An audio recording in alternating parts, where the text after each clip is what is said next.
এখন কথা হলো এটা যে জীবনের ছোটগুলা বেশি মুহূর্ত ধরে রাখতে উপকার করে নাকি বড় বড় চাহিদাগুলো পূরণ হইলে ওইটার বেশি উপকার হয়।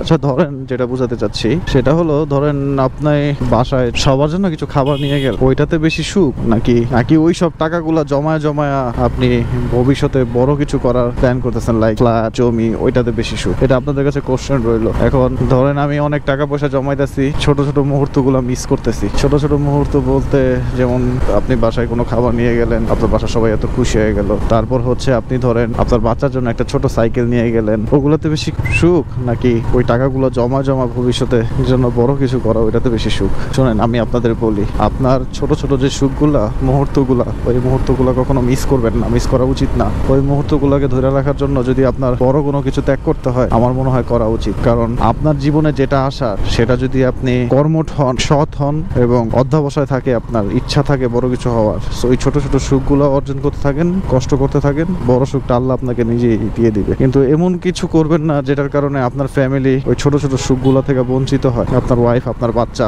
আপনার যতটুকু চাহিদা আপনার বাবা মা পূরণ করছে, আপনার ফ্যামিলির চাহিদাও আপনার পূরণ করতে হবে। এটা তাদের প্রাপ্য এবং আপনি বাধ্য এটার জন্য। কিন্তু সেটা হবে হচ্ছে হালাল উপায়ে, সঠিক উপায়ে, কষ্ট করে। যেমন ধরেন আমি একটা কথা বলি, আমার একটা পরিচিত লোক আছে, ওরে বাবা এদিকে কি করতেছে এগুলা, টিকটক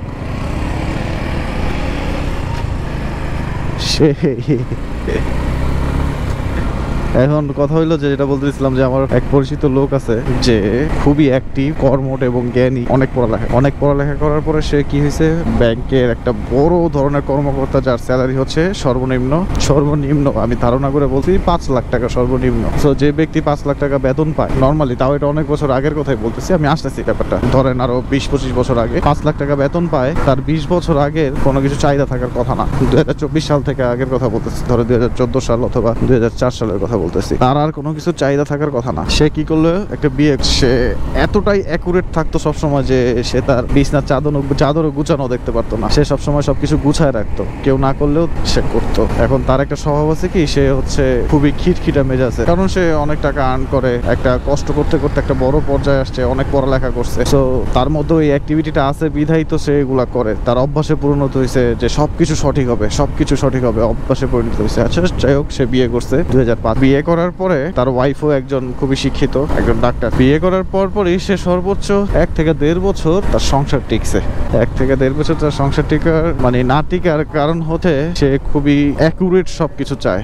আমরা তো মানুষ ভাই, ঠিক আছে উনি এক্সেপশনাল, উনি অনেক পড়ালেখা করছে, উনি অ্যাক্টিভ, উনি জ্ঞানী, কিন্তু এত অ্যাকুরেটের কারণে তার ওয়াইফ তাকে ছাড়তে বাধ্য হয়েছে, তাদের মধ্যে মনোমালিন্য সৃষ্টি হয়েছে, তাদের মধ্যে বনিবন্টনা হয় নাই। এখন 2024 সাল, তার বয়স 65 বছর ধারণা করছি, বা 60 বছর, বা বললাম 55 বছরই। সে এখন সিঙ্গেল, তার কোনো ছেলে মেয়ে নাই, কিন্তু সে একটা সুনামধন্য কোম্পানির বড় পর্যায়ের একজন ব্যক্তি, যার বেতন হচ্ছে এখন 15 থেকে 17 লাখ।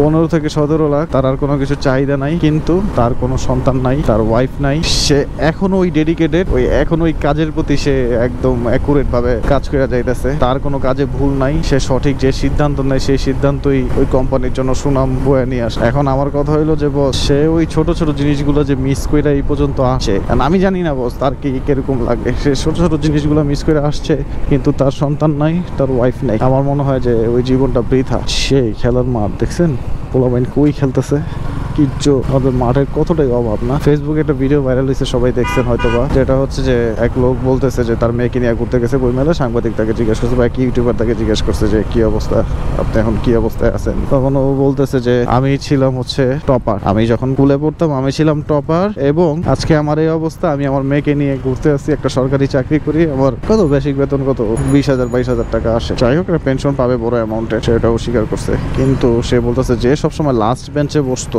সে আজকে বাংলাদেশের সুনামধন্য ব্যবসায়ী, যে ডেইলি কোটি কোটি টাকা বিজনেস করে, তার কোনো কিছুর অভাব নাই। কিন্তু একটা সময় সে কি করছে, একটা সময় সে স্কুল পলাইছে, মারামারি করছে, দুষ্টামি করছে, মেয়েদের পিছনে ঘুরছে, তার যা ইচ্ছা হয়েছে সে তাই করছে, কিন্তু এখন সে সুনামধন্য ব্যবসায়ী। মানে আল্লাহ কখন কারে কই নিয়ে যায় এটা করা যাবে না। এর জন্য আমি বলি যে আপনার যে ওই ছোট ছোট জিনিসগুলো, ছোট ছোট মুহূর্তগুলো, ছোট ছোট সুখগুলো, আপনি ওই বড় কিছু অর্জনের জন্য আপনি বড় কিছু পর্যন্ত থাকবেন কিনা এটাই তো সন্দেহ। ওই বড় কিছুর জন্য জন্য যে রাখবেন সেই পর্যন্ত সময় পাবেন কিনা, সেই সঠিক মুহূর্তটা আসবে কিনা এটাও দেখতে হবে। তো আপনাদের কাছে রিকোয়েস্ট যে ঠিক আছে, আপনি ধরেন আপনার মান্থলি বেতন 20,000 টাকা, ওই 20,000 টাকা থেকে আপনি প্রতি মাসে 5,000 টাকা জমান, 5,000 টাকা জমান বা 10,000 টাকা জমান, আর 10,000 টাকা আপনার সংসারের পিছনে খরচ করেন। কিন্তু আপনি ওই ছোট ছোট জিনিসগুলা আপনার ফ্যামিলিকে দেন না, অথবা আপনি নিজে ভোগ করেন না। কোনো কিছু খাইতে মন চাইলেও ওইটা খান না, কোনো কিছু খাওয়াইতে মন চাইতেছে, বাসার মানুষ চাইতেছে, ওইটাও দিতেছেন না। কিন্তু আপনার যথেষ্ট পরিমাণ টাকা আছে, আপনি ওই টাকাগুলো ভবিষ্যতের বড় কিছু করার জন্য জমাইতেছেন। আমি বলবো কি যে